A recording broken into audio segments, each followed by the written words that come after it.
Good afternoon, everyone. It's my great honor and pleasure to introduce to you all Professor Alan Shelston. Welcome to our joint campus salon. This very year, Professor Shelston retired from the University of Manchester as senior lecturer in English literature. And he is currently honorary senior research fellow in English literature and John Rylands Research Fellow at the University of Manchester. Do you know John Rylands? John Rylands was the biggest, perhaps the biggest cotton manufacturer and merchant in Victorian Britain. And his name is well known in Manchester on account of the John Rylands University Library, Kingsgate, which holds the Elizabeth Gaskell manuscript collection, including letters from Dickens to Gaskell. Professor Shelston is also a visiting professor at the Victorian and Edwardian Research Center of Pescara University. Pescara University is famous for Gaskell studies in Italy, under the leadership of Professor Shelston's bosom friend, close friend, Francesco Maroni, Vice President of the Gaskell Society in the UK. First of all, let me talk briefly about my relationship with Professor Shelston. During my stay on sabbatical leave at the University of Manchester, he was very kind enough to supervise my research. My research was entirely on Dickens, but Professor Shelston gave me so many opportunities to get to know British Gaskellians, Gaskelliana, by taking me to the Gaskell Society's meetings and conferences in and around Manchester. At the 1997 Chester Conference, he introduced me to many famous Gaskell scholars of various countries, so now it's my time to introduce him here today. What I treasure even now is the good memory of a day excursion to the Peak District. Professor Shelston and his wife Dorothy arranged for me. So for intermites, therefore, I'm planning to take them to a hot spring in the Hakone area, commanding a fine view of Mount Fuji tomorrow. But to be honest, I'm very nervous about giving this introduction of Professor Shelston to you all, but much more nervous about tomorrow's weather conditions in the Hakone area and around Mount Fuji. Well, I'm sure all of the Japan Gaskell Society's members know Professor Shelston very well, but please let me introduce him for the Japan Dickens Fellowship's members. Professor Shelston has supported the Gaskell Society since it was founded in Knoxford in 1985, especially editor of the Gaskell Society Journal. In the same year, 1985, when he was visiting professor at the University of Missouri in the US, he edited Dickens, Tommy and Son, and Richard Dorrit for the Kids Book series. I brought it here. This is it. In the same series, Henry James, Washington Square, and the Portrait of a Lady was also in his charge. And Professor Shelston contributed the Dickens chapter of 30 pages to the book, The Victorians, edited for the Penguin History of Literature. Here it is.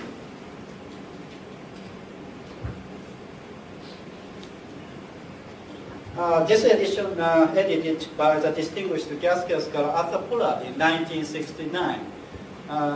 That's 35 years ago, when Professor Shelston was so young, still young. Perhaps 30 years old. Incidentally, he was born and brought up in Twickenham, home of Mr. Migos in his retirement in Little Dorrit. And Professor Shelston graduated from King's College, University of London, so he knows London very well, like the back of his hand. Dickens writes in the Pickwick Papers, Mr. Weller's knowledge of London is extensive and peculiar, so is Professor Shelston's. The same thing can be said about his knowledge of Manchester and Knoxford, because he has lived just between Manchester and Knoxford for a long time. Well, I just mentioned Professor Pollard, first president of the Gaskell Society, invited by Professor Yamawaki and the under the British Council, Professor Pollard visited Japan for a series of lectures in 1990.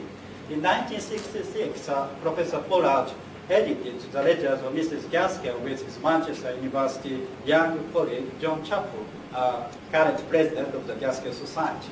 And it is Professor Shelston who collaborated with Professor Chappell on further letters of Mrs. Gaskell as a Millennium edition for the year 2000. Look at this, further letters of Mrs. Gaskell. A very beautiful jacket indeed. I do wish my daughter, my incorrigible daughter, were diligent like this girl, reading by an umbrage.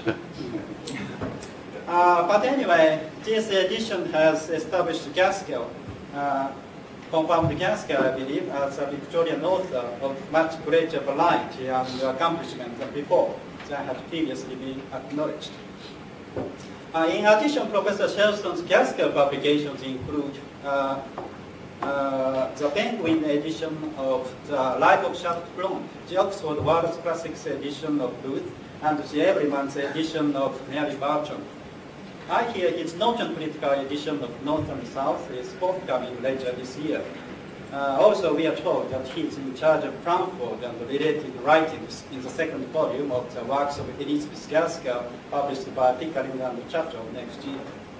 I hope all of you have already subscribed, not only for your Gaskell studies, but also for his royalty, or for the great expectations of his two sons in the near future. Well, last but not least, Professor Shelston published another book with Macmillan in 1990, the domestic and very fruitful collaboration with his wife Dorothy. Dorothy is sitting over there with kind eyes. Right? The title of their joint work is The Industrial City, 1820 to 1870. I brought it here to this one.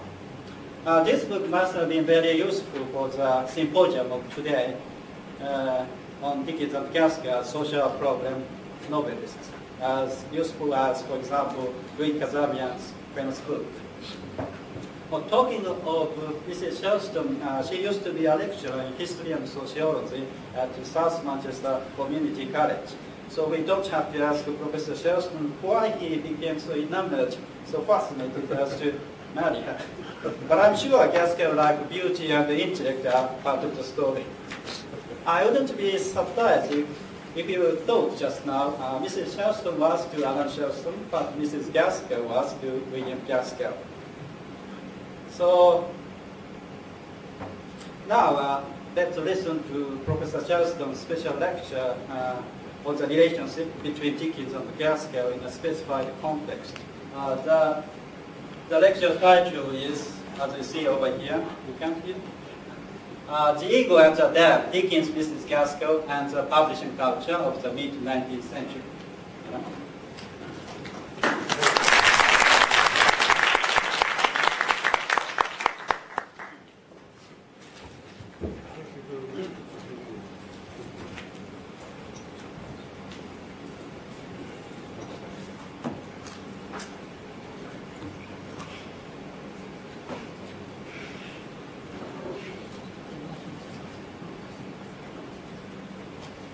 Ladies and gentlemen, first could I thank Mr. Haru for that very generous introduction. I was afraid he would introduce me in Japanese, and he didn't, so I thank him for that too. Thank you very much, Mitsu. It is a great honor to be asked. Okay? You'd like me to use it like this? No, just push up. Okay. It is a very great honor to be asked to address the first joint meeting of the Dickens Fellowship and the Gaskell Society of Japan, and I hope that there will be future opportunities for your two associations to combine in this way. I must thank especially Professor Saijo and the officers of the Dickens Fellowship, and Professor Yamawaki and Mahiko Tamira and their colleagues of the Gaskell Society for their kindness in inviting myself and my wife to Japan for this occasion.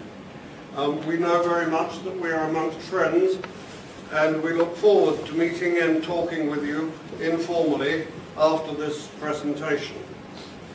People have been kind enough to ask us if we are tired.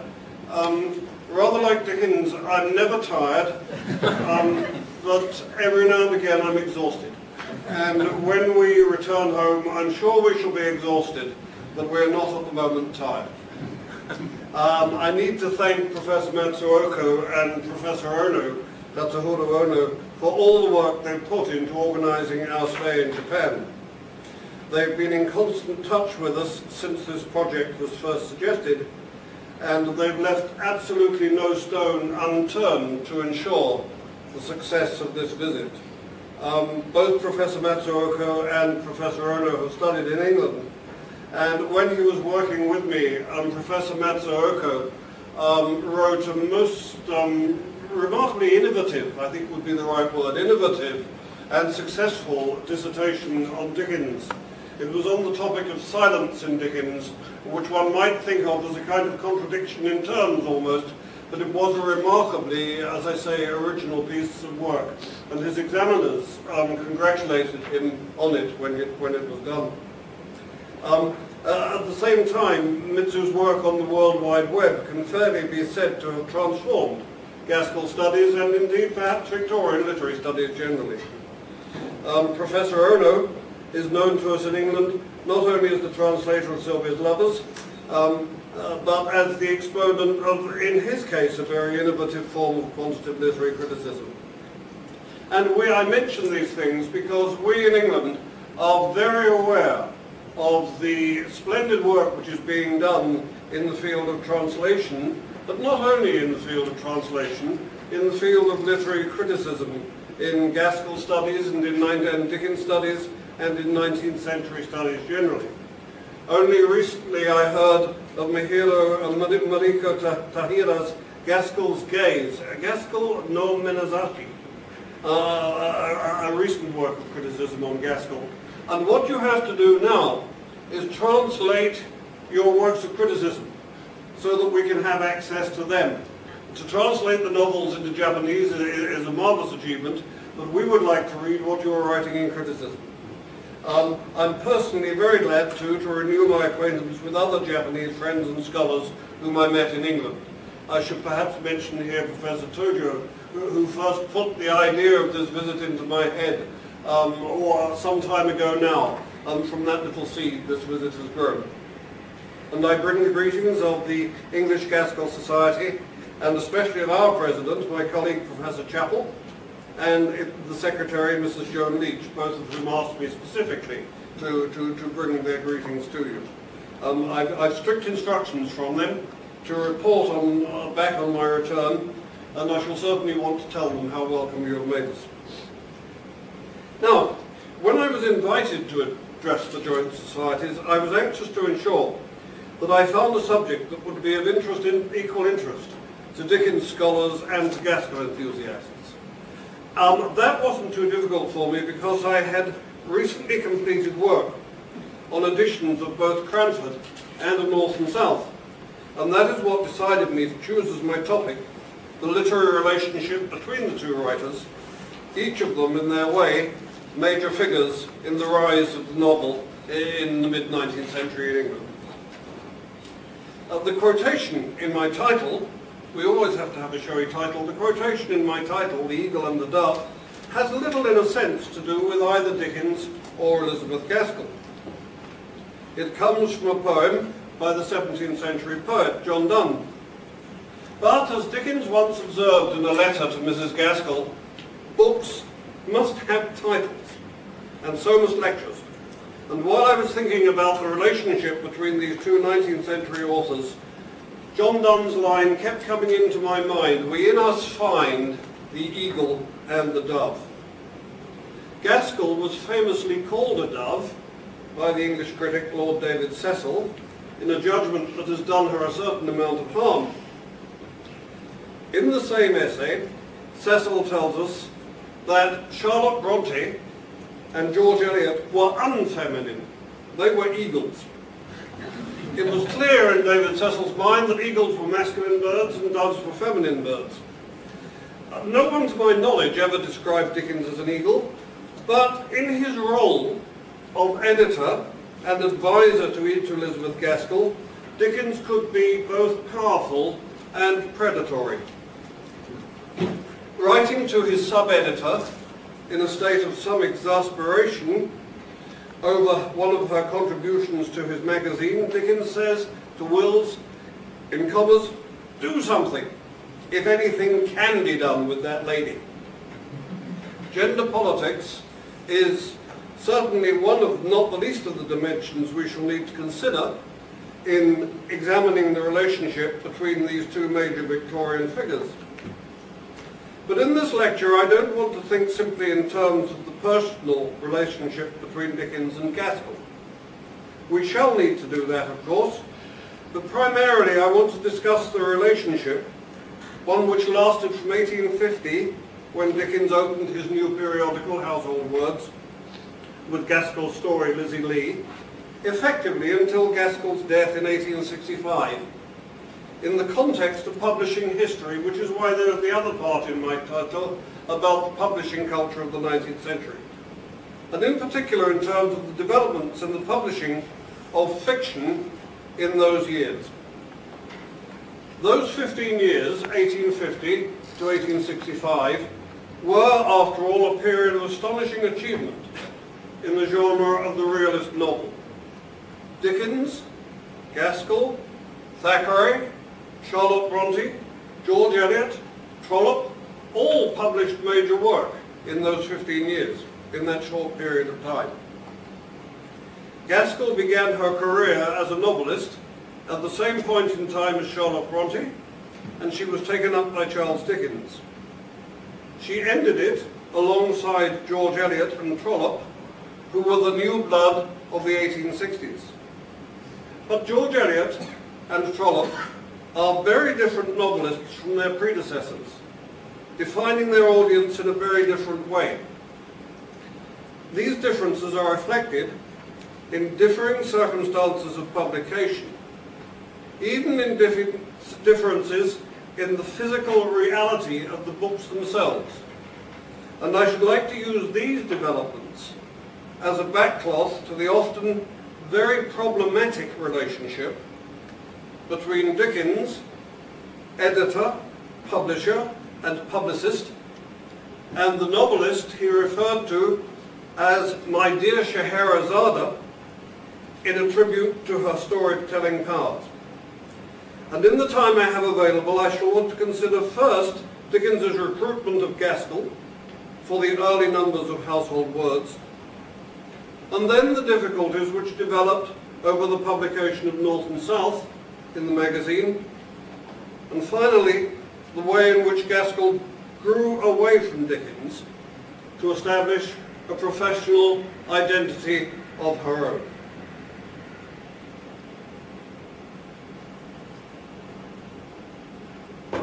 Let me begin in 1850. This, of course, was a very significant year in the history of Victorian publishing. It saw the first publication not only of Tennyson's In Memoriam, but of the completed version of Wordsworth's Prelude, started almost half a century earlier. These are great poems of memory. The great novel of memory is surely David Copperfield, whose final installment was published in November 1850.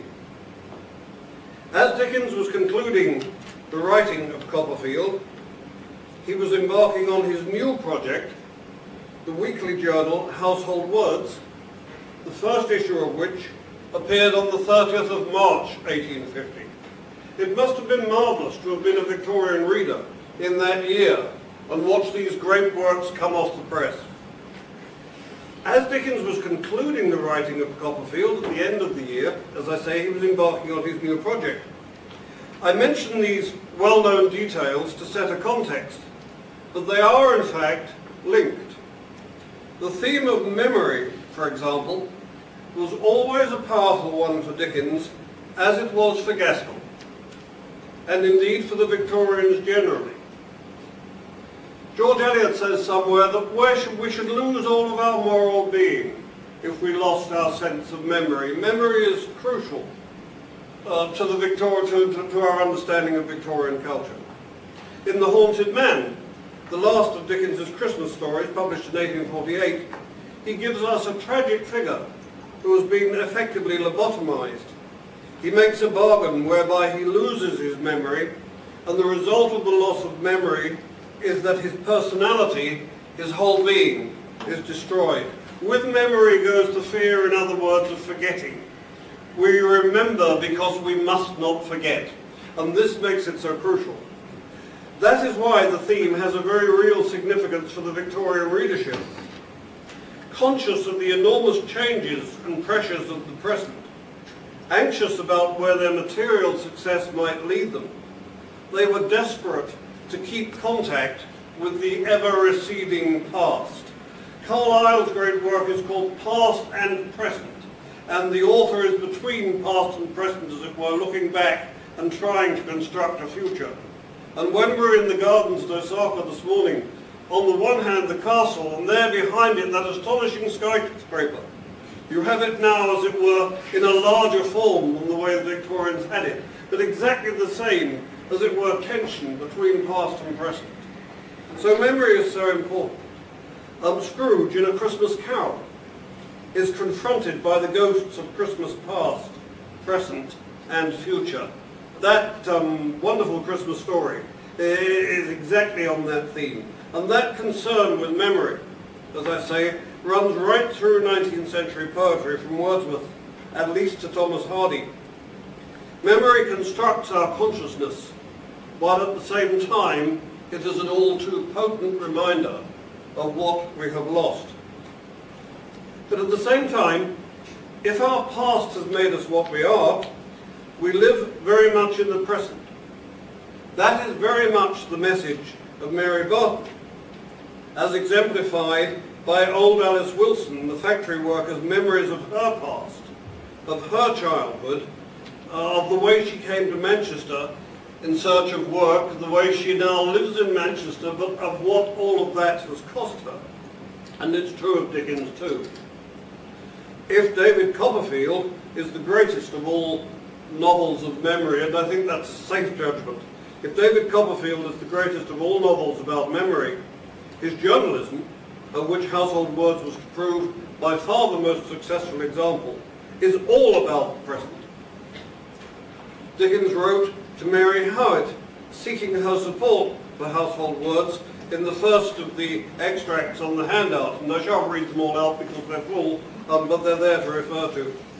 All social evils and all home affections and associations I am particularly anxious to deal with. In other words, from the man who had written the great novel about memory, Household Words was to deal with the contemporary world. The social evil that was very much in Dickens's mind at this point in time was that of the fallen woman. And of course he was practically involved in his emigration schemes for them. The first issue of Household Words contained amongst its articles material about emigration to Australia. The issue preoccupies him in David Copperfield. But above all, David Copperfield, with the beauty of its Yarmouth scenes, celebrates more than any other novel by Dickens what he called in that letter to Mary Howitt about Household Words, home affections and associations. And affections is a remarkably interesting word because, like so many key words in English, it has a kind of range of meaning. Affection can mean, almost as with a magnet, attraction to or connection with. We have to establish connections. But it also means, and Dickens says that in Bleak House, doesn't he, in that great long paragraph about connection, but we have to establish affections. But affection also means love and emotional feeling. And in that sort of double meaning of making the connection and also sharing love and affection, that is why Dickens talks about home affections and associations. and these by definition involve the exercise of memory. Gaskell in Lizzie Lee and in Ruth was writing on exactly the same social evil, prostitution or potential prostitution, fallen sexuality. Both of those stories are tragedies, but as in Mary Barton, so in Ruth and in Lizzie Lee, tragedy is set within an affirmation of family value and family love. It begins with a family death. Lizzie Lee begins with a family death. It tells the story of a long-lost daughter, but it's basically about the love and the affection of the family that she lives in, of whom she's a part. Now that very title of Dickens's journal, arrived at, as was always the case with Dickens, after very careful and extensive consideration, defined the relationship between the journal and the here and now of the readers. Titles were important to Dickens. They had to make an impact and attract the reader, and this was particularly so with the journal. And on the page of on one of the later pages of the handout here, you can see the opening page of the first number of Household Words. I reproduced it for you because I think it's always important to see things not simply in a text, but as they would originally have confronted their readers, particularly since we're talking about readership. And in this preliminary word, written by Dickens himself, he sets out his agenda and defines his relationship with the readership. He says, and I think it's in the first column some way down, we aspire to live in the household affections and to be numbered amongst the household thoughts of our readers. And then he goes on in the second column of that handout, that page, we have considered what an ambition it is to be admitted into many homes with affection and confidence, to be regarded as friend by children and old people, to be thought of in affliction and in happiness. We know the great responsibility of such a privilege, the pictures that it conjures up in hours of solitary labour, of a multitude moved by one sympathy, the solemn hopes which it awakens in the labourer's breast, that he may be free from self-reproach in looking back at last upon his work, and that his name may be remembered. How frequently those terms, affection and remember, and memory and their cognates, turn up, almost casually, as Dickens writes. His name may be remembered in time to come, borne by the dear objects of his life with pride. Household Words, we can't emphasise too strongly, it was a product of Dickens' sense of mission. The belief shared with publishers like Charles Knight, writers like Mary Howitt and Gaskell herself, that writers had a responsibility to inform and to instruct. And especially, in Dickens' case, to inform and instruct a new urban and lower class readership. Not in any oppressive or utilitarian way, he said in the preliminary word, no mere utilitarian spirit, no iron binding of the mind to grim realities will give a harsh tone to our household words, but in a way which will include those new readers, and I think this is the important point, in the optimism of the Victorian social project. I stress that emphasis on optimism because we often think of Dickens's social criticism as becoming increasingly pessimistic. I've referred to the Christmas books, and it's there that we find the agenda that lies behind Household Words. It's an essentially philanthropic and benevolent agenda. And as I say, it's an interesting paradox that at a time when Dickens's novels take on an increasingly sombre symbolic tone, following David Copperfield, we have the great dark novels, as they're called, Bleak House, Little Dorrit, Our Mutual Friend. The optimism of his publicly stated social mission is never stronger. One might say that in this, as in so much else, there were two Dickenses. The Dickens of the panoramic social fiction, whose social analysis is pessimistic to the point of apocalypse, and the public Dickens, whose social agenda, as publicised and reflected in his journalism and public speaking, retains its spirit of benevolence and its professed belief in the potential of the common man. That is the message of Stephen Blackpool's tragedy, a tragedy of frustrated potential in hard times, the novel which he wrote for his own magazine, and that I suspect is what he admired so much in Mary Barton. Now, I've talked quite a lot about Dickens, and I'm conscious of my other, as it were, responsibility. Let me turn to Gaskell. While Dickens was recruiting his contributors to Household Words, he wrote to Gaskell that I do know, this is on the handout, it's number 3, I do know that there is no living writer whose aid I would desire to enlist in preference to the author of Mary Barton. That book profoundly affected, there's a cognative affection again, I'd only just noticed that, that book profoundly affected and impressed me. In fact, Gaskell had sent him a complimentary copy of her novel, and she complains in one of her letters that he failed to acknowledge it. But with his new journal up and running, he felt the need to flatter her into accepting his commission.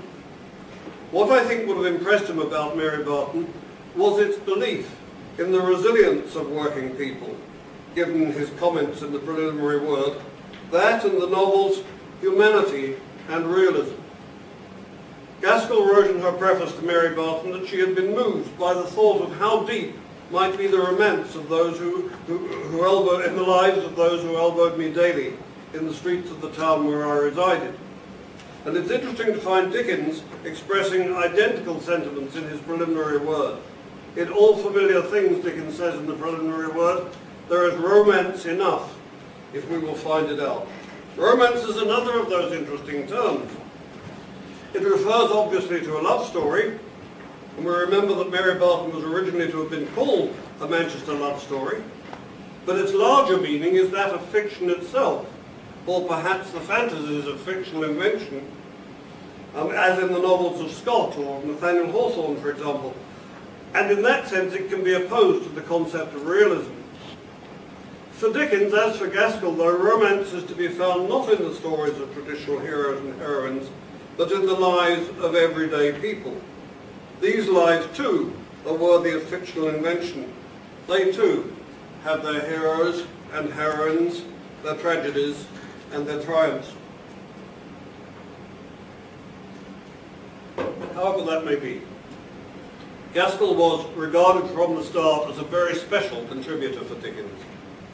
In his preparation for Household Words, he contacted a number of well-known writers of the day, and he invariably did so in very flattering terms, as he did with Gaskell, but for her he did something more. He offered the freedom to write very much on her own terms. In his first approach to her, he asks for a short tale, or any number of tales, for its pages, i.e. for the pages of Household Words. Now, on the second extract from Household Words itself, you can see that that short story of Gaskell's appears immediately after the preliminary words concluded. That is the first title of, that's Gaskell's first title. It's the very first story ever published in the magazine. And you'll see that it is unattributed. Dickens made a point of never giving the names of his authors in Household Words, or never indicating his own contributions, which has given a lot of work to scholars. But as you see, it's completely unattributed. When Lizzie Lee was published for the first time in the United States, it was published as being by Charles Dickens, because no one knew who had written it. Anyway, for Lizzie Lee, he wrote, let me particularly beg you not to put the least constraint upon yourself as to space. Allow the story to take its own length and work itself out. I will engage to get it in very easily, whatsoever the extent to which it may go. Your design as to its progress and conclusion are undoubtedly the best. The inventors, I consider, must be. In other words, he was giving to Gaskell for this story, as we would say, a blank check. She can do exactly what she likes. He doesn't even put any constraints on it about length and subject matter. Now, that kind of editorial generosity was unusual for Dickens. He certainly didn't normally allow his contributors that kind of freedom. Once he had contributions to hand, he expected to exercise total authority over them. Initially, that was not the case in his dealings with Gaskell, although in a separate letter he writes to his sub-editor, saying that Mrs. Gaskell's story is very good, but very long. And as you come to look at the correspondence of Dickens, you find that he often contradicts what he has written to Gaskell when he is writing privately to the sub-editor, often with rather interesting results. Dickens was very conscious of the fact that you wrote differently to different people. That's the first example we shall find of the disparity between what he wrote to Gaskell and what he wrote privately to Wills. J.G. Sharps, my friend and Gaskell colleague, a very, very long-standing, one of the great Gaskell scholars. We're all in J.G. Sharps' debt. J.G. Sharps suggests that Gaskell already had Lizzie Lee to hand, but Dickens writes as if she's still working on her story. Be that as it may, when the first issue of Household Words appeared, Lizzie Lee, as I say, was the very first item to face the reader. The title supplied by Dickens, supplied by Dickens himself, a point I shall want to come back to. Like Mary Barton, Lizzie Lee was a tale of Manchester life. You can see its opening words, when death is present in a household on a Christmas day, not really a very prepossessing opening sentence. It may seem somewhat gloomy for a magazine that's promised to be uplifting, but when death is present in a household, Gaskell has got that word household from Household Words into the very first sentence of the story that she wrote. That is probably accidental, although she could be very, very, very, very cunning, and it would be worth the suggestion that she thought about including that word in the first sentence. Anyway, as I say, the story concerns the effect on a household of a young woman's sexual lapse, but it shows how the maternal response of the mother who seeks out the daughter restores the family to a kind of wholeness after the rupture created by the daughter's exclusion. Dickens would have seen that as a perfect story to introduce his new journal. He was clearly very pleased with this first contribution. He thought it excellent, he said, and it made me cry, which I mention because I take that to be indisputable proof of its effect. He was soon asking for more. He wrote to Gaskell, "Can't you, won't you, don't you ever mean to write me another story?" He wrote in July 1850, and that year she followed up with 2 further regional stories, The Well of Ben Morfa and The Heart of John Middleton, and again Dickens was impressed. But it's interesting to see the terms in which he writes to Gaskell. I think The Heart of John Middleton, that's the name I have given it. A story of extraordinary power, worked out with vigour and truthfulness, very few people could reach. Now that comment is an interesting one, because it shows us what Dickens admired in Gaskell's work, power, vigour, truthfulness, but it's also interesting that Dickens reveals that here again, he in fact has supplied the title, and that marks an interesting difference between the two authors. For Dickens, as I said earlier, titles were very important. He was the managing director of this project. He needed to market it, and the most important thing in marketing a novel is indeed its title. Dickens always had many changes of mind before he decided on a title for his works. In the case of Hard Times, he wanted to call it Stubborn Things, then he thought Mr. Gradgrind's Facts, then he thought The Grindstone, then he thought Rust and Dust. Many other titles before he came to Hard Times, and all that was important. The title's the first thing that the reader sees before they read the book, even before they have it in their hands, because that's the advertising thing. But for Gaskell, she was far less concerned about titles.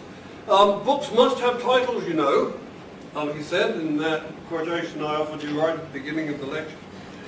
She was less concerned about titles, just as she was careless about the names of her characters. And she often failed to supply titles for her Household Words contributions, and this in a way played into Dickens's hands. It was Dickens, after all, who chose the thematic title North and South for the novel which she printed in Household Words, rather than have the book named after its central character, as Gaskell herself had anticipated it might be. Gaskell thought that novel might have been called Margaret, or perhaps Margaret Hale. Interestingly, the issue of Household Words preceding the one in which North and South appears for the first time has a story called Margaret. And it may well be that Dickens thought, well, we can't have that again. But anyway, and this is something I want to come back to, he chose the thematic title. Now, Gaskell's early contributions to household words were varied, but they were all very much appropriate to Dickens's priorities for the journal. For him, they fulfilled the promise that he had detected in Mary Barton. The stories that she wrote for him all deal with the lives of humble or working people. They all identify the values of their working communities, and they all assert the potential of their characters for love, for endurance, for loyalty, and perhaps above all their capacity for the survival of suffering. As we have seen, Dickens conceived of himself as editor entering the homes of working people, and these stories do exactly that. Furthermore, Gaskell provided other material for Dickens that was in line with his plans. Fiction was only one element of the Household Words programme. Indeed, it was not the major one. And sometimes we forget that in the 9 years of its existence, Household Words published only 3 full-length novels, and most of its space was taken up with articles of different kinds. One popular subject was articles about the newly created institutions of Victorian Britain. Another was articles about places and people in distant parts. The first number carried an article about the wonders of the new postal service, Valentine's Day in the post office. A bundle of emigrants' letters is an article about emigration to Australia. In the early years of Household Words, Gaskell herself contributed articles of this kind. Disappearances, an article by Gaskell, Disappearances, about the success of the new detective police force. And she writes an article called The Shah's English Gardener, about an Englishman she'd met who'd been gardener to the Shah of Persia. I mention these things so that you can see the context in which this fiction appeared. Cumberland Sheep Shearers, another article, brings her closer to home. She was very good at this kind of topical article. It's obvious that the developing range of Gaskell's writing was one of her great attractions for Dickens. And this brings me on to Cranford, which in its finished form reflects, I would argue, a hybrid of all the Household Words styles. Part fiction, part anthropology, part travelogue, part celebration of the new world of railways and postal services. The plot depends on the safe delivery of a letter from England to India. It was ideally conceived to suit Dickens's needs. Never was human affection more gently displayed than amongst Miss Mattie and the ladies of Cranford, and never were the interactions between past and present, country and city, so deftly negotiated. Furthermore, the device of the narrative, a younger narrator, a thoroughly modern miss, reporting her visits to the little town in a way that gradually reveals its values, is ideally suited to the instalment pattern of the magazine. And the result was a masterpiece. As Gaskell tells us, Cranford originated just in the first 2 papers, as she called them. The full work only developed over a series of irregular intervals. She was writing Ruth at that time. The energy of the Victorian novelist is astonishing. She could only turn to the Cranford instalments when she had time to spare. But Dickens again seems to have tolerated this arrangement. It's a further sign of his indulgence to her. He has a letter in which he writes Cranford, followed by a series of question marks, clearly asking her if there are any more instalments coming. But for most of the time he seems to have concealed his editorial impatience.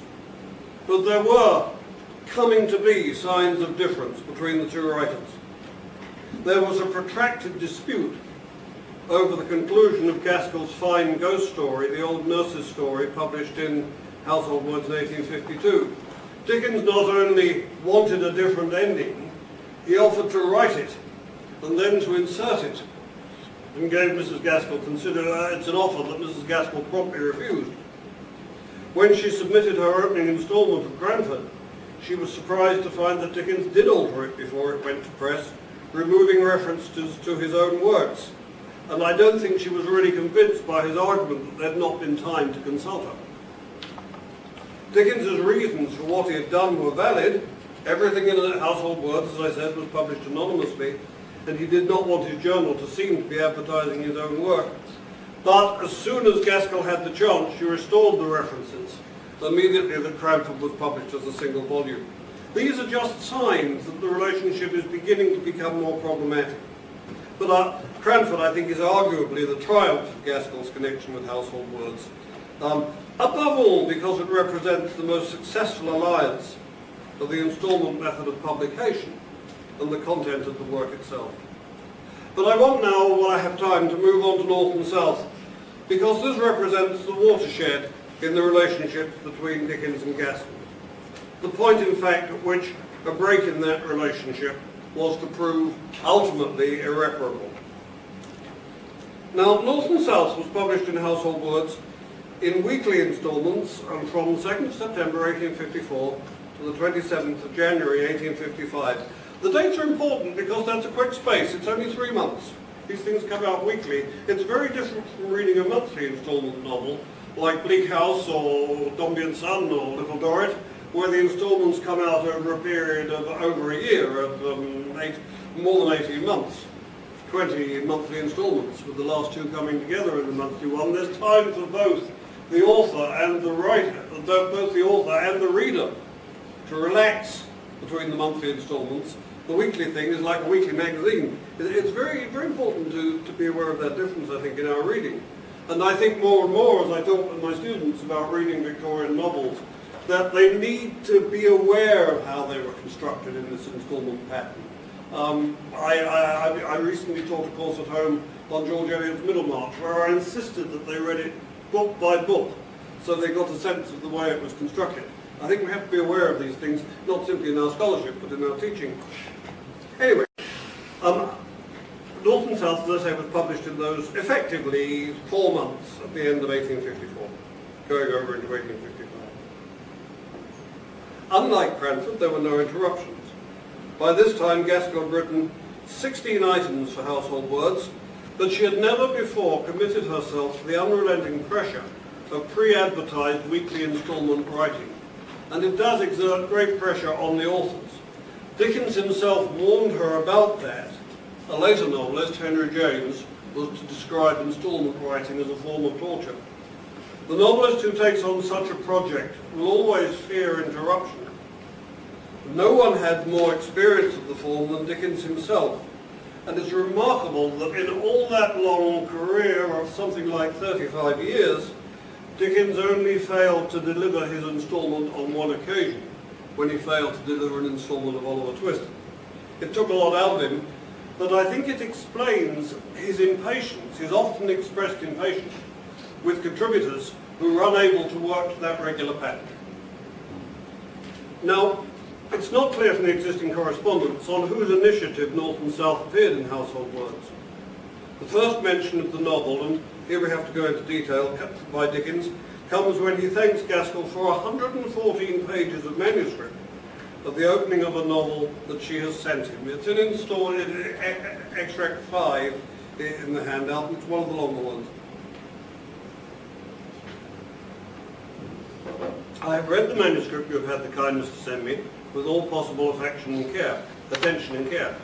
I have shut myself up for the purpose and allowed nothing to divide my thoughts. It opens an admirable story, is full of character and power, has a strong suspended interest in it, the end of which I don't in the least foresee, and has the very best marks of your hand upon it. If I had had more to read, I certainly could not have stopped, but must have read on. That was always important for Dickens. Narrative had to work. Narrative had to drive on. It was no good having a book where the reader was not going to turn over the next page. That was crucial, and as he says, that's what he's got here. And then in that opening letter, he immediately addresses himself to the practicalities of instalment publication, explaining how he would divide the material that Gaskell had sent him, warning her of possible difficulties over dangerous material. The dangerous material were Mr. Hale's religious doubts, and over excessive dialogue. Now that's an interesting point too, because dialogue is a nuisance to, and no one was better at dialogue than Dickens, but short sentence dialogue takes up a lot of space. And Dickens was aware of that when he was publishing an instalment. So he was very worried, and he was also aware that only someone who was actually editing the magazine, and possibly the printer himself, would be aware of that kind of difficulty. Gaskell would not be aware of that. So he warns her about excessive dialogue. But from what she sent him, he has 6 installments planned, and he prides himself on the accuracy of his calculations. As nearly as I can calculate, about 18 sides of your writing would make a weekly number. On about this calculation, the manuscript I have would divide at the good points I have mentioned, and pretty equally. So he's got the manuscript in front of him, he's working out how many installments it would make, and he's deciding where the breaks should come in the narrative. He reverts to the issue in the postscript. Dickens prided himself on this kind of thing. That my calculations might be accurate, I thought it well to stop my note and send 18 of your sides to the printers. I took them out at random to be calculated. Their estimate exactly accords with mine. I have therefore no doubt of its correctness. How many of us have had that conversation with a student wanting to present an essay or a dissertation? The letter, anyway, is an interesting one. It expresses Dickens's enthusiasm for Gaskell's new novel, but it reveals differing perspectives of writer and editor.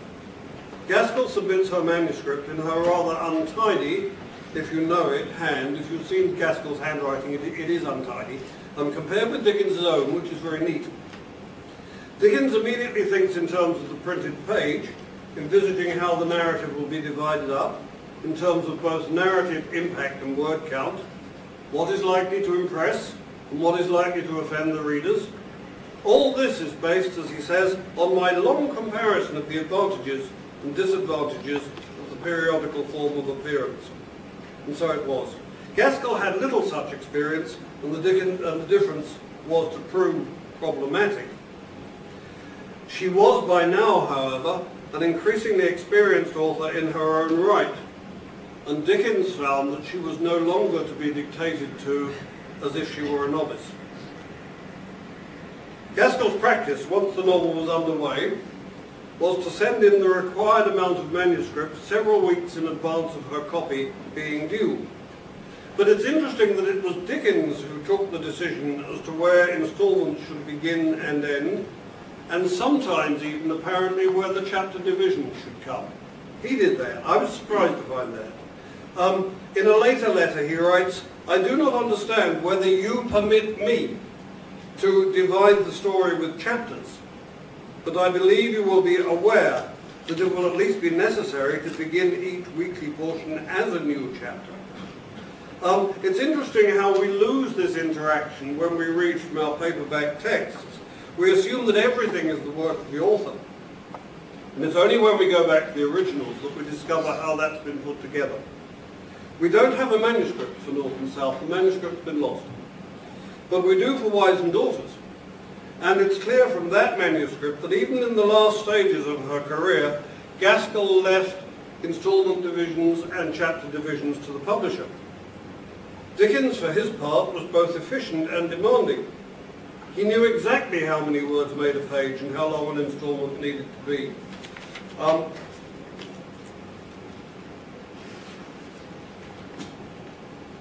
In August 1854, even before the first installment had been published, he was expressing alarm to his sub-editor about Gaskell's work. He wrote to Wills, and this is before the novel was published, I'm alarmed by the quantity of North and South. She's already supplying more and more from what she'd sent them before. I'm alarmed by the quantity of North and South. It is not objectionable for an opening, but it would become so in the progress of a not very compactly written and artfully devised story. The fact that he refers to North and South as Mrs. Gaskell's story may suggest that he in fact had little idea at this point that it would attain the length of a full-scale novel. Now, North and South in its final production runs to 2 volumes. Dickens's Hard Times, which preceded North and South in household words, runs to only 1, and I suspect Dickens may have been thinking of something of the same kind of length. It's only as North and South developed that it got to the size and scale that it did. And on the following day in August, he wrote to Gaskell rebuking her for failing to observe his requirements to cut material, where Mr. Hale states his doubts to Margaret. This initial episode reminds us that what Dickens wrote to Gaskell and the views that he expressed elsewhere were often not the same. 2 months later he wrote to Wills, sub-editor, "I'm sorry to hear the sale of household words is dropping, but I am not surprised. This may come as a shock. Mrs. Gaskell's story, so divided, is wearisome to the last degree." By this time, Margaret had only just arrived in Milton Norton. Was Dickens actually beginning to suspect that he had commissioned more than he had bargained for? To Gaskell herself he is invariably complimentary, but even that could have been the best of the making of a bad job, since there was no going back. It seems clear that once Norton South was underway, it was creating problems for both parties. Gaskell was struggling with the relentless pressure of the writing process. She always found her larger project difficult, but had never before had to write under the pressure of weekly publication. She wrote to a friend, "I've been as nearly dazed and crazed with this cursed damned be hanged to it story as I can be. I'm sick of writing and everything connected with literature or improvement of the human mind." Dickens, for his part, seemed more and more to have wanted the novel off his hands, and this invariably led to the ultimate difficulty with the novel, the question of its ending. Now, Gaskell had retreated to Florence Nightingale's home in the country to isolate herself from family distractions in order to finish the novel. But the conclusion she had in mind required far more space than Dickens was prepared to allow her. She seems to have asked Dickens for 2 extra numbers to accommodate her material, but he insisted on keeping to the original contract of 20 parts. She complained frequently to her friends about the pressures that this imposed upon her. "Every page was grudged me," she said to one of her friends. "I'm compelled to desperate compression." The difficulties of reaching a conclusion appear in a desperate letter to Dickens in December of 1854, when she concedes to Dickens the right to cut, since, she says, shortened, I see it must be. Very reluctant. The immediate consequences of all these difficulties was that once the serialization was concluded, Gaskell set about revising the ending as she had ideally intended it, adding to the 2-volume first edition, which came out after the installment publication, adding to the 2-volume first edition the chapter describing Margaret's return to Shelston, and expanding the sequence of events surrounding her return to London. And these constitute the main differences between the Household Words text and the text of the first edition, published in 2 volumes in March 1845. The timing is important. The weekly instalments, as I say, ran from September 1854 to January 1855. The revised first edition appeared on March 26, 1855. And since there were serious flaws in the first edition text, Gaskell revised it once more for the publication of the second edition in June, 3 months later. Victorian publishers would move at a quite astonishing pace. But the important point is that from these revisions we can see where the real difference between Gaskell and between Dickens and his contributor lay. The material that Gaskell was required to foreshorten for the Household Words version of the novel all involves the heroine, Margaret Hale, coming to review her life and to fully understand what she has made of it. Only then can her marriage to Thornton take place. In other words, Gaskell's focus is now totally fixed on the career of her heroine, and in the revised version of the novel she writes with considerable force on the psychology of the heroine's situation. That being so, it would have been totally appropriate for the novel to have been issued under Gaskell's preferred title of Margaret Hale. But Dickens's priorities were indicated by his choice of title, Norton South. What he had wanted was another novel about industrial issues, a successor to both Mary Barton by Gaskell and His Hard Times. And that, of course, would have been totally consistent with the Household Words agenda. The industrial subject, for Dickens, was effectively concluded when Margaret leaves Milton Norton. From his point of view, he couldn't see why Gaskell needed another 9 chapters to conclude the novel. Once it was concluded, he was his old emollient self. My dear Mrs. Gaskell, let me congratulate you on the conclusion of your story, not because it is a task to which you conceived dislike, but because it is the vigorous and powerful accomplishment of an anxious labour. You will not allow, I hope, that non-lucid interval of dissatisfaction with yourself and me, which beset you for a minute or two, once upon a time, to linger in the shape of any disagreeable association with household words. I shall still look forward to the large sides of paper, and shall be disappointed if they don't begin to reappear. The large sides of paper, Gaskell's manuscript sheets, did in fact reappear. Despite the difficulties over North and South, she continued to contribute to household words, and then, when the title was changed in 1859 to its successor, All the Year Round. These contributions included some of her most interesting work: the supernatural stories, Poor Clare in Household Words, the paranormal story in Household Words in 1856, The Grey Woman, Lois the Witch, a fascinating story of the religious obsession, and A Dark Night's Work in All the Year Round. Each of those works, which I listed, represents a new interest for Gaskell, notably with the emphasis on the psychology of the supernatural and the psychology of crime. It's important to emphasize the extent to which regular periodical publication allowed authors to experiment with matters of form and genre. But at the same point in time, Gaskell was writing her biography of Charlotte Bronte, commissioned by Bronte's own publisher, George Smith of Smith, Elder & Co. She'd not published with Smith before, but she was to go on to publish her final great novels, Sylvia's Lovers, Cousin Phyllis, and Wives and Daughters, with the same firm. And the shift represents a very significant change in her circumstances as a writer. And I'd just like to take up a little more time with developing and explaining that point. Meanwhile, the change of title for his journal, which Dickens believed to be necessary at the end of the 1850s, marks an important turning point for him, and in a number of ways. At the end of the 1850s, therefore, both Dickens and Gaskell were exploring new possibilities. Now, it's usually assumed, I think, I certainly find it so when I talk to even very well-experienced 19th century scholars in England, it's often assumed that the change of title from Household Words to All the Year Round made a little difference to the contents of the journal. In fact, this isn't the case.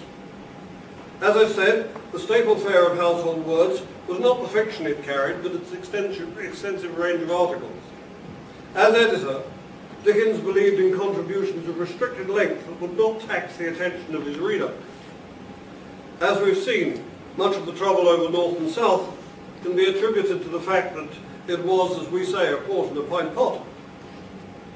But All the Year Round, published in interestingly less socially exacting times, deliberately established the priority of its fiction. And my last sort of demonstration on the handout, on the last page of the handout, is a very interesting page from All the Year Round. On that page, you can see at the bottom of the first column the last sentence of A Tale of Two Cities. Should I say that it's one of the first sentences I'm talking about? It is a far, far better thing that I do than I have ever done. It is a far, far better rest that I go to than I have ever known. The end. It certainly was the end for Sidney Carter. With purpose, always reserving the first place in these pages for a continuous original work of fiction, occupying about the same amount of time in its serial publication as that which it just completed, the second stories of our series we now beg to introduce to the attention of our readers. It will pass next week into the station hitherto occupied by A Tale of Two Cities. It is our hope and aim, while we work hard at every other department of our journal, to produce in this one some sustained works of imagination that may become a part of English literature. The Woman in White. Preamble: this is the story of what a woman's patience can endure and of what a man's resolution can achieve. There you have probably the most famous last sentence of any Victorian novel, a little advertisement saying we're always going to have fiction, and for my mind, one of the finest opening sentences of any Victorian novel from Wilkie Collins's The Woman in White. That, I think, shows, in a way, it shows so much. I should have left out things earlier. It shows so much about the way not just the journal has changed, but about the way the literary culture has changed. We're moving into the area of the sensation novel. The two novels there, Tale of Two Cities and Woman in White, are, of course, what we call sensation novels, as indeed was Dickens's Great Expectations, the novel which was to follow them. This is an incredible chain of great fiction, and that is the difference between All the Year Round. And it doesn't last for long. I think the journal falls away, but that's the difference between All the Year Round and Household Words. Now, the two novels, as I say, were sensation novels, as indeed was Gaskell's A Dark Night's Work, the only long work that she published in All the Year Round. But the fiction that Gaskell was preoccupied with towards the end of her career was of a very different kind. Not sensation fiction, but what you might call regional fiction.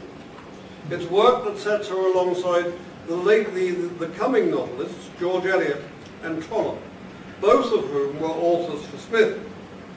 Gaskell herself said that she wished that Framley Parsonage would never end. She identified herself with the new school of 60s rural realism.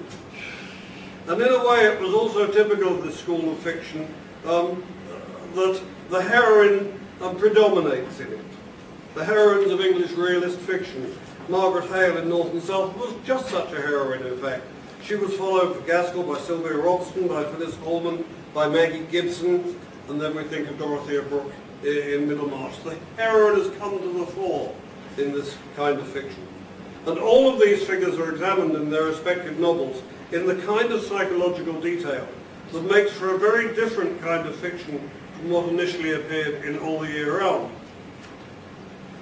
In North and South, in other words, initially a social novel, Gaskell had found her true subject, the subject of women's experience. And this, I think, is perhaps almost the major factor that took her in a different direction from Dickens.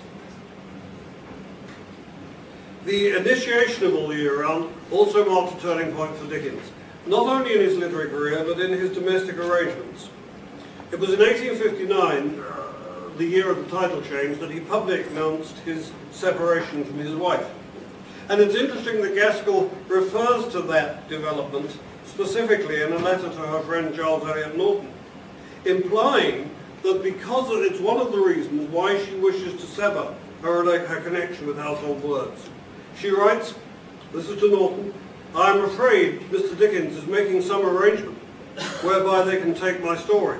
He happens to be extremely unpopular just now, owing to the well-grounded feeling of dislike to the publicity he has given to his domestic affairs. I think for this reason they would be glad to announce my name on the list of his contributors, and I would much rather they did not." Gaskell clearly sees herself now as a marketable property in her own right, someone whose name lends authority, and who is able to negotiate on equal terms with anyone who seeks to publish her work. Equally, she expresses personal misgivings about Dickens, which I think she must always have held privately. We know, for example, that she accused him of stealing a story that she had once told at a gathering and publishing it as his own. And in fact, there was always an element about Dickens that made people suspicious of him. Gaskell referred to All the Year Round as a Dickensy publication, and the term was not meant to be complimentary. Surprisingly, we find her revealing in a letter that we do not see Household Words. In other words, she didn't have it in the house, although she wrote something like 30 contributions for it. It wasn't taken in the Gaskell household. In a letter of 1862, she deliberately distances herself from the magazine. She has been approached for a contribution to another journal, and she replies, "I beg to decline your proposal of writing for a new weekly periodical. I'm not in the habit of writing for periodicals, except occasionally, as a personal mark of respect and regard for Mr. Dickens, in Household Words. But half a dozen papers in Household Words are all I ever wrote for any periodical, as I dislike and disapprove of such writing for myself." Now, as I say, she's published nearly 30 articles, and she's presenting this as if she'd published 5 or 6, half a dozen papers in Household Words. She's deliberately trying to distance herself from association with it. What she's doing here, as I said, trying to distance herself, rather like Miss Deborah Jenkins in Cranford, from the socially demeaning practice of publishing in numbers.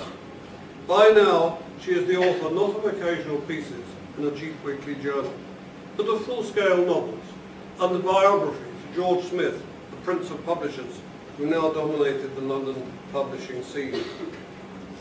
Now, if I could just close with some wider observations about the novel form. The factor of social status is important in more than a personal sense. Dickens's publishing ventures were always populist. His obsession with the size of his readers, with what the TV people now call ratings, was not simply a concern for financial success, although that was certainly a factor.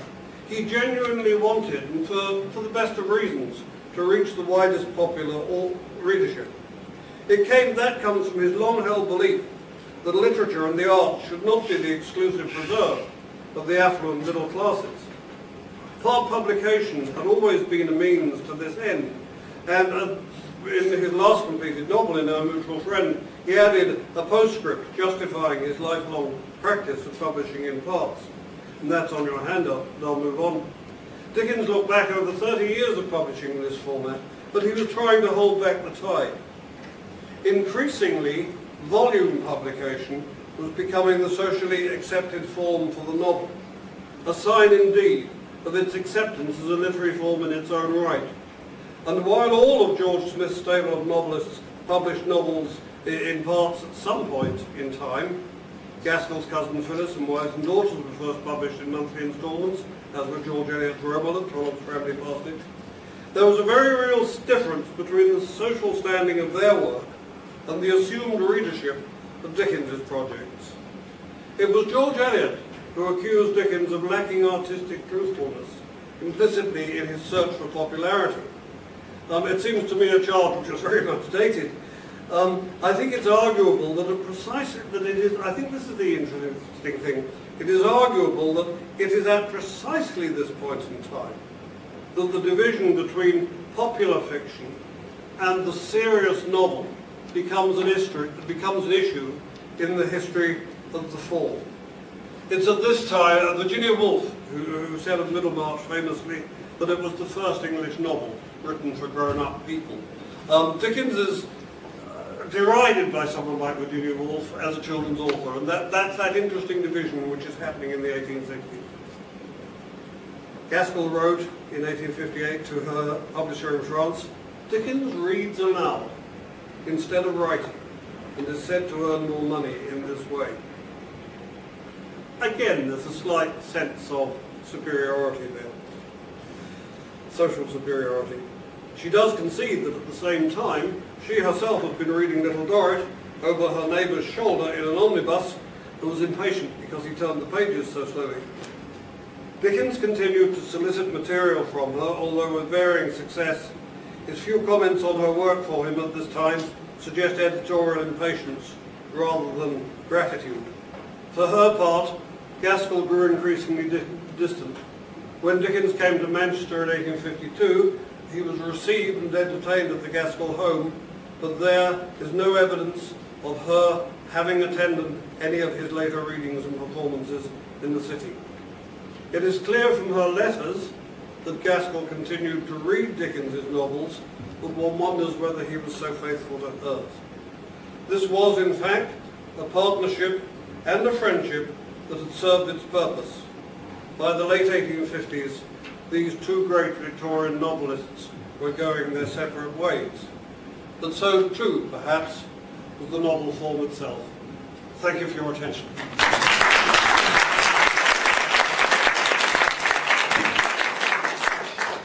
Thanks, Alan. Thank you very much for your informative and inspiring lecture. It was very thought-provoking. We enjoyed it, I can tell you.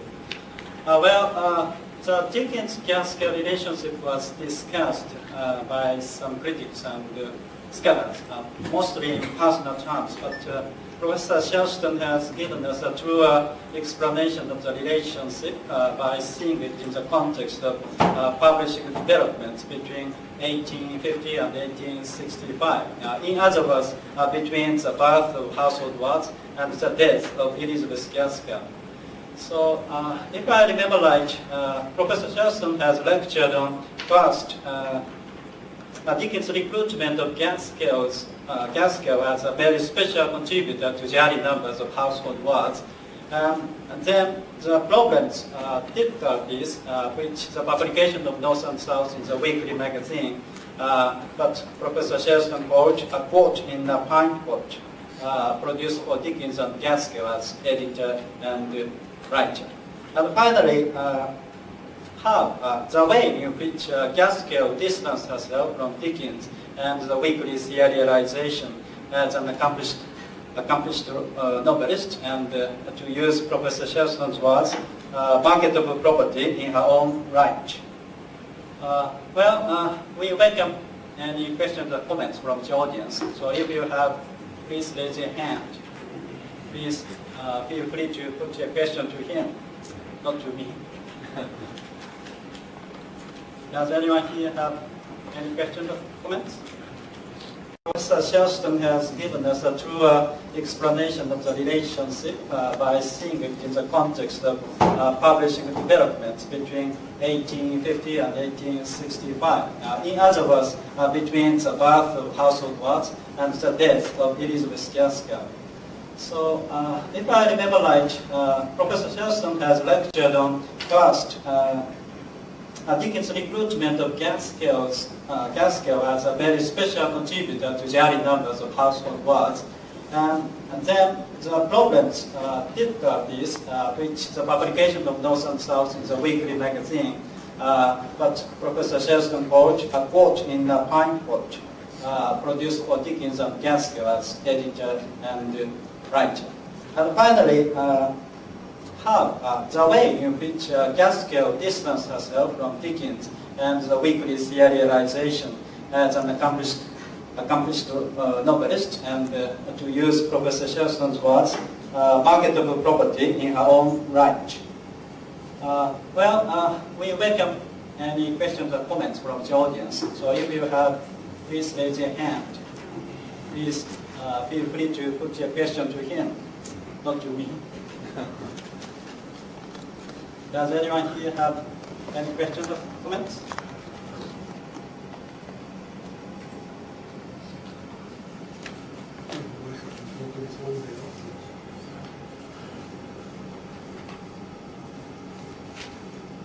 Any poll? Any questions? Any comments?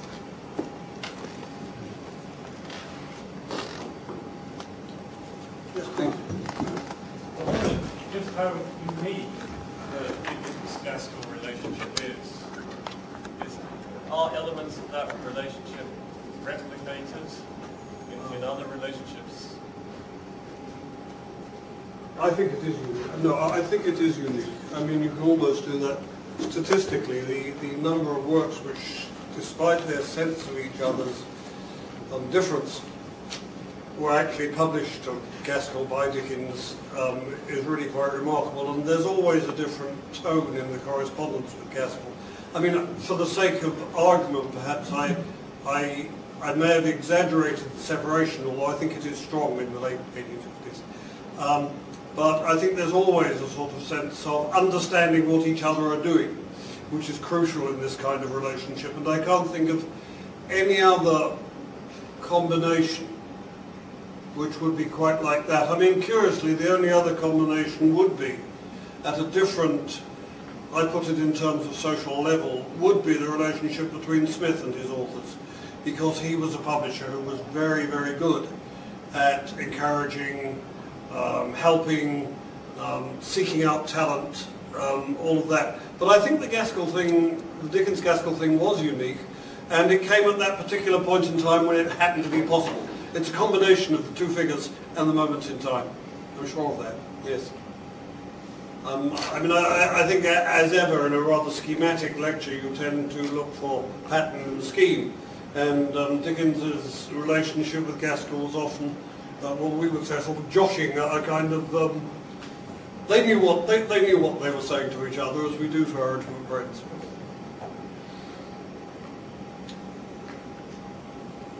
Any other comments or any other questions?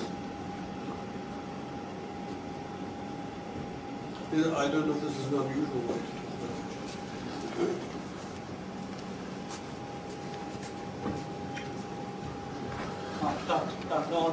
No. Please tell.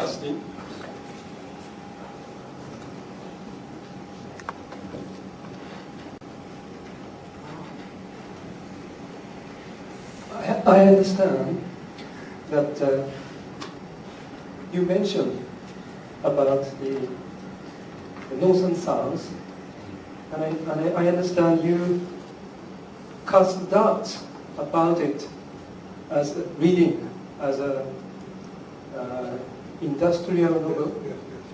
I think you claim you insisted that it should be read as a realist novel. Well, in the division I made between the industrial novel and the story of the heroine, these are of course not mutually exclusive. It's a matter of emphasis. Clearly North and South contains all of Gaskell's commitment to resolving social difficulties and all of her sympathy for the members of society who the Industrial Revolution has caused to suffer. But I think her real interest is on the way the heroine reacts to these things. And it's a very interesting novel because she is about 19 when she goes to Manchester. We'll call it Manchester, although it's Milton Norton. But she's about 19.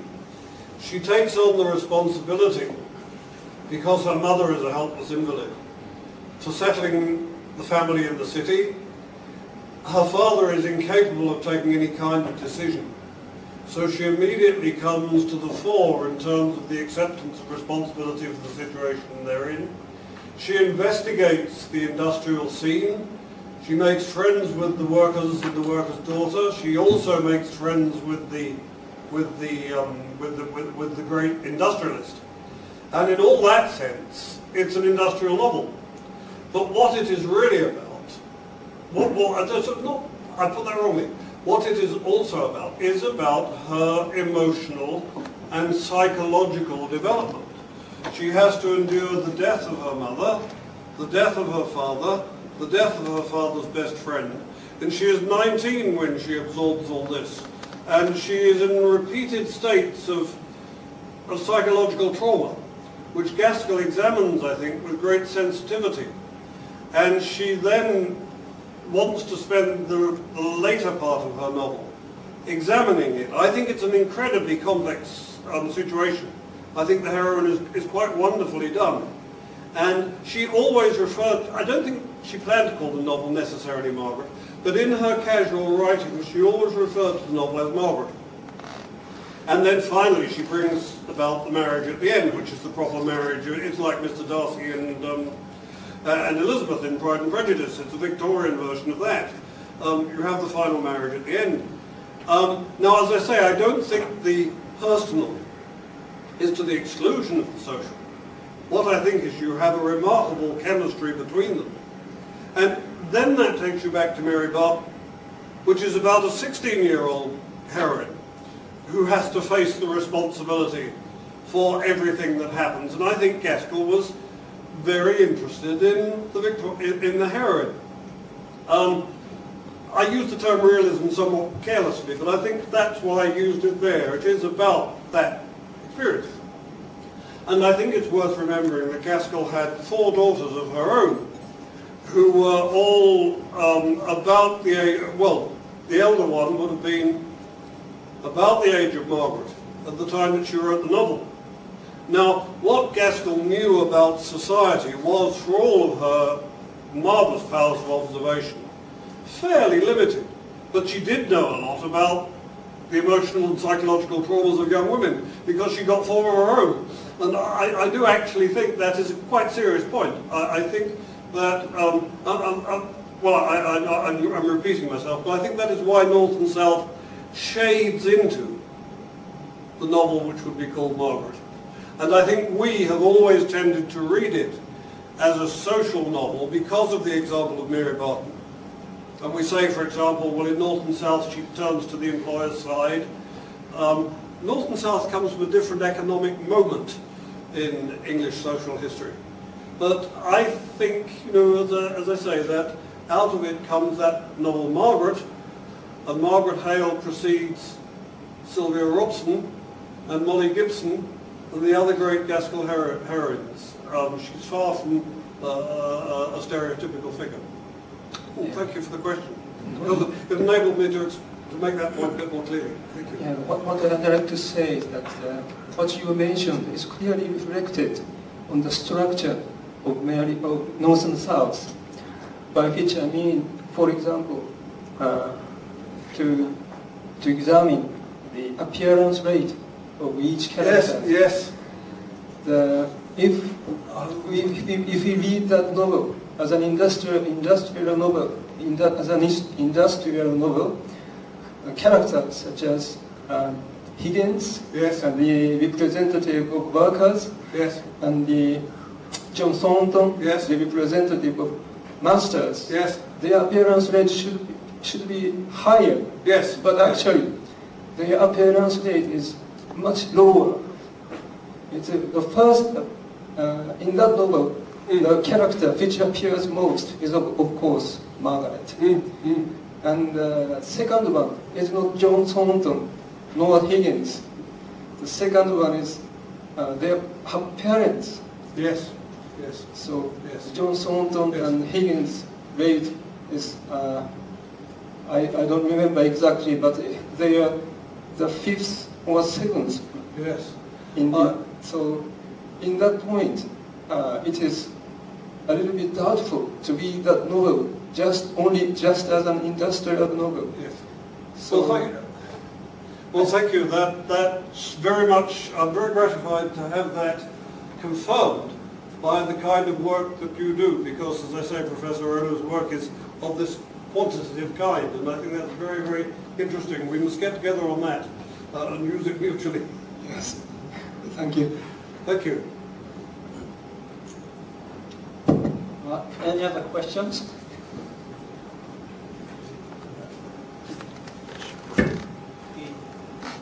Just a little question about the at the time when the Dickens died and George Eliot coming out as a great figure in the literary field. And the Dickens fiction seems to be kept aside as popular fiction and not serious fiction. But do you think the Gaskell, Richard Gaskell, also thought in that way, or it was actually the literary trend of the age, so that she might be quite influenced by the literary trend, or her actual judgment of Dickens novels might be what?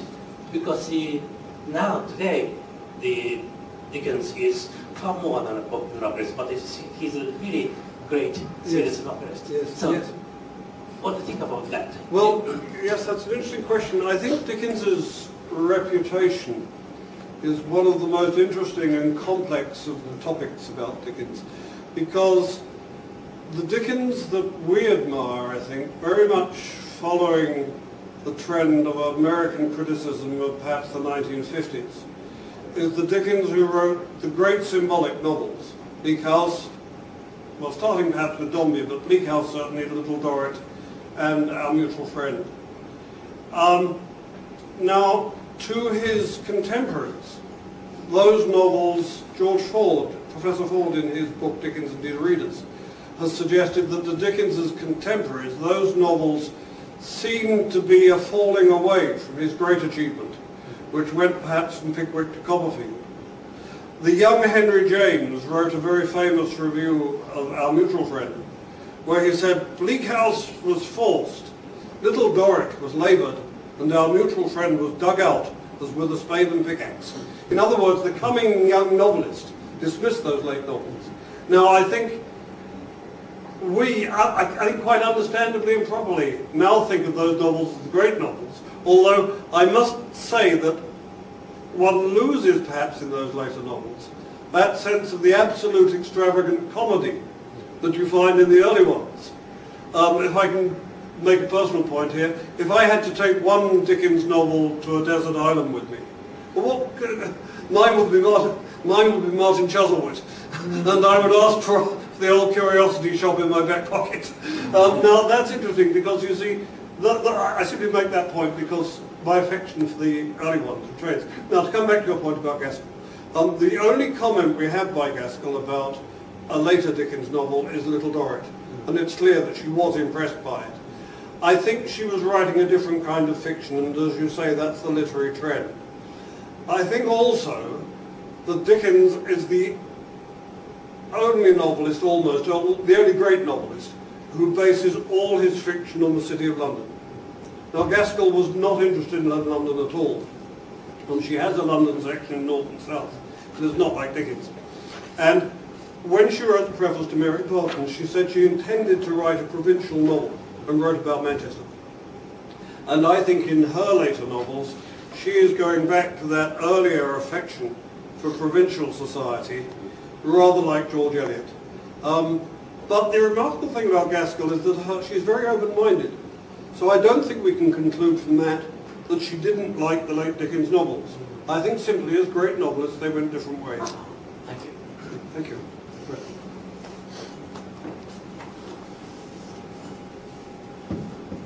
Well, I think there must be some questions or comments, but we have only half a minute left before the end of the scheduled time. And looks like many of you are beginning to get impatient and hungry and thirst. So let's close this special lecture session and hand it to the get-together party before hunger becomes anger. So if you have any more questions or comments, please speak to Professor Shelston about them at the party. I'd be happy to talk afterwards. Yeah. Well, I do appreciate your cooperation in bringing this special lecture session into great success. I owe it entirely to you and Professor Shelston. Let me say again, thank you very much indeed.